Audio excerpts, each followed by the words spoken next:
बिहार में पंचायती चुनाव होने वाला है और इसी साल के आखिरी अक्टूबर नवंबर में होने वाला है। लेकिन उससे पहले जो है इस चुनाव को लेकर के काफी हलचल तेज हो गई है। दरअसल इस बार का चुनाव जो होगा वो कुछ अलग होने जा रहा है। इस बार का चुनाव हर बार से अलग होगा और इस बार का चुनाव इसलिए अलग होगा क्योंकि जिस प्रकार से विधानसभा में ये बात गूंजी कि इस बार के बिहार में चुनाव पंचायती राज का सिर्फ दलीय आधार पर होना चाहिए, यानी कि गैर दलीय आधार पर चुनाव नहीं होना चाहिए। यानी कि जो भी जिला परिषद हो, मुखिया हो, सरपंच हो, समिति हो, सब जो चुनाव लड़ेंगे तो पार्टी के सिंबल से ही चुनाव लड़ेंगे। इस कहानी को विस्तार से बताने का प्रयास करेंगे। मेरा नाम विनय कुमार हुआ और आप बने हैं सवेरा जंक्शन के साथ। अगर आपने अभी तक चैनल को सब्सक्राइब नहीं किए हैं तो सब्सक्राइब कर लीजिए और इस वीडियो को शेयर कर दीजिए, क्योंकि बिहार के चुनाव में पंचायती राज चुनाव का मुद्दा उठा है। बहुत समय पहले से आरजेडी लगातार इस मांग कर रही थी कि बिहार के पंचायती राज में भी मुखिया का चुनाव पार्टी के आधार पर होना चाहिए, पार्टी के सिंबल होना चाहिए।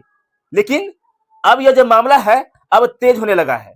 दरअसल बिहार विधानसभा में एनडीए के विधायक कृष्ण कुमार ऋषि जो बनमनकी से विधायक है और अपने ही सरकार से इस सवाल को पूछ दिए हैं कि बिहार के पंचायती चुनाव में भी पार्टी के सिंबल से ही चुनाव लड़ा जाना चाहिए।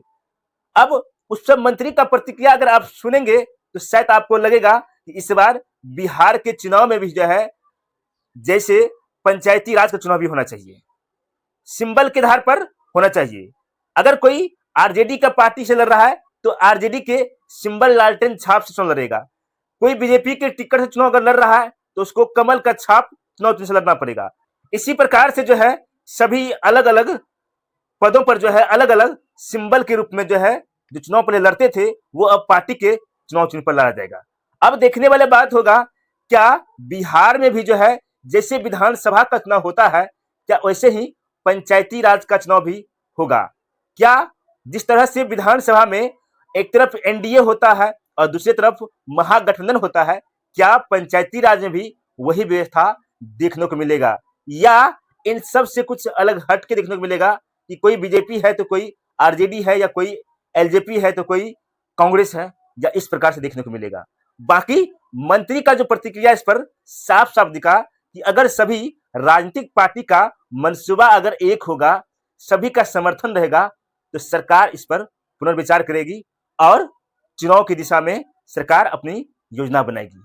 लेकिन एक साफ संदेश दे दिया है कि इस बार जो है बिहार पंचायती राज चुनाव में हो सकता है कि पार्टी के लेवल पर चुनाव हो जाना चाहिए, पार्टी के सिंबल पर चुनाव लड़ा जाना चाहिए। ऐसा संकेत दीपक प्रकाश जो पंचायती राज के मंत्री है उन्होंने साफ साफ कर दिया है।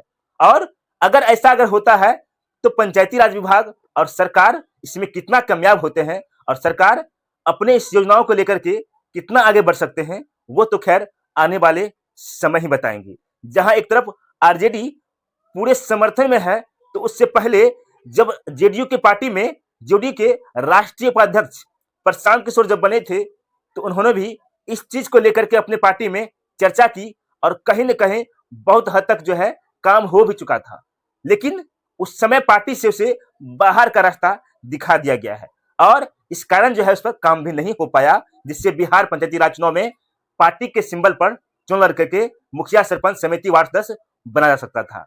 बहरहाल ये वीडियो कैसा लगा आप सबको हमारे कमेंट में जरूर बताइएगा और पंचायती राज के चुनाव में क्या दलीय आधार का चुनाव होना जरूरी है या नहीं है, आप इसके बारे में क्या सोचते हैं हमारे कमेंट में जरूर आप बताइएगा और इस वीडियो को शेयर कीजिएगा।